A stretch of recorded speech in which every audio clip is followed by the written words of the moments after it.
So I talked a little about why regulate at all, and that's an interesting discussion and one I want to continue to have throughout the class. But now I want to talk a little more specifically about why regulate telecommunications.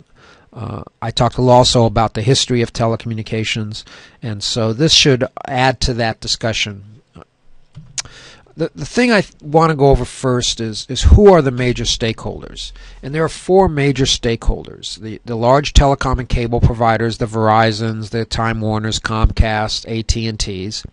The large internet service providers, the Googles, the Apples, the Amazons of the industry.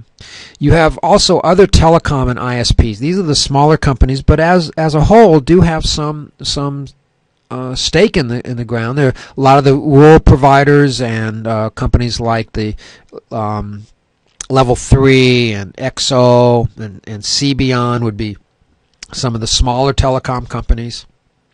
And then finally, the stakeholder is we, the people who use it, the consumer.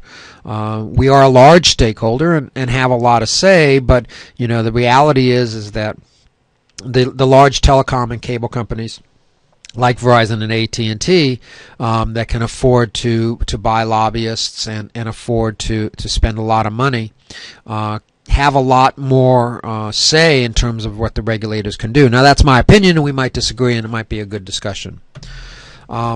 We also might want to look just briefly at the four sources of telecom law. This is actually interesting, and hopefully in subsequent videos I can go into more detail in here.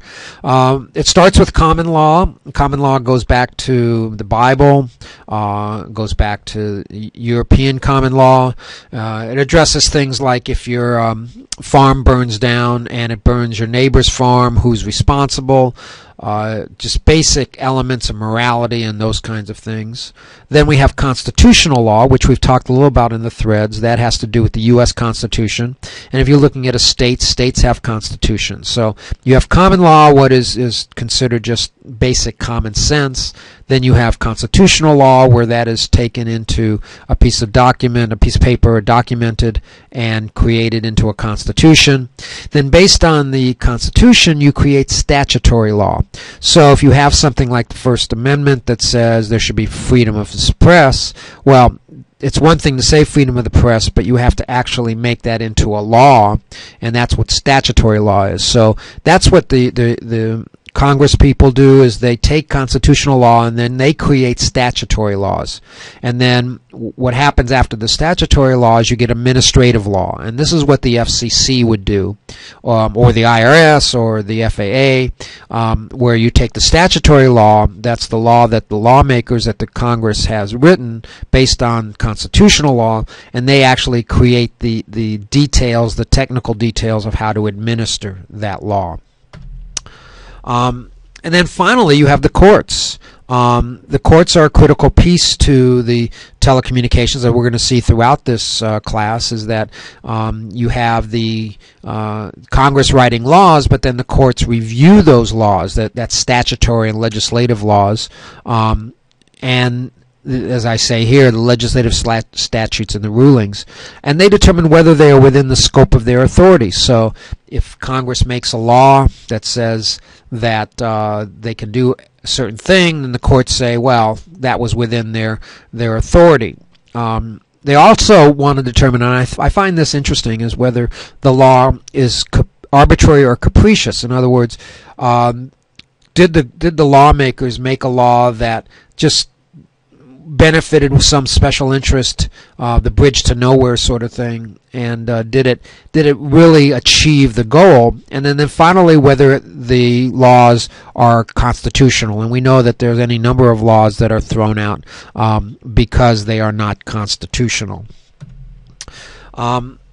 The first important regulation that I want to talk about that's critical for this, and again, we're going to talk about this in any number of different ways, is the Post Roads Act in 1866. And that established the precedent that companies will not act in the best interest of the community, and that the government must step in to make things fair.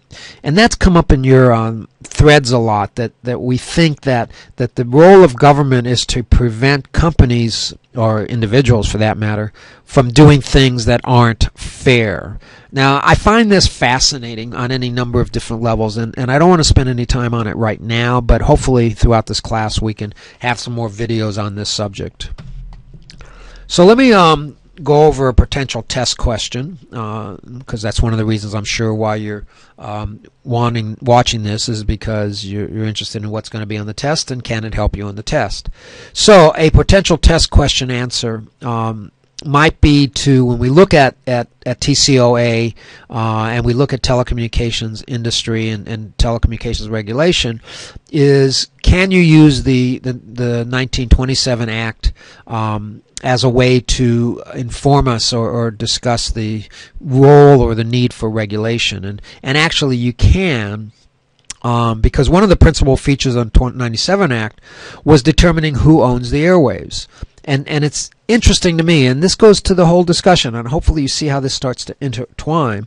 The 1927 Act, and by the way, this is in the book under the principal features of the 27 Act.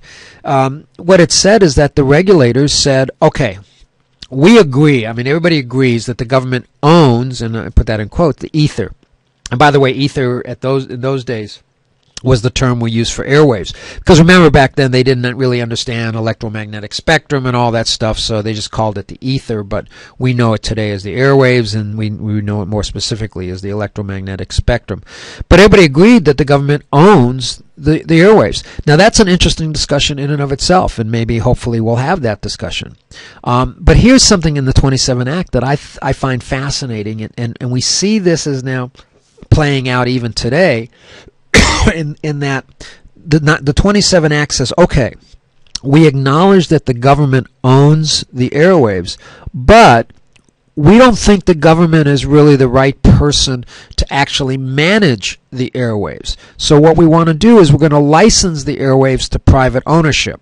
Now, they did it for free of charge, and I find that interesting in and of itself. So you see what happens is, and we see this playing out today, is that what we see is that government may have a compelling interest, but they hand it off to private industry to manage it.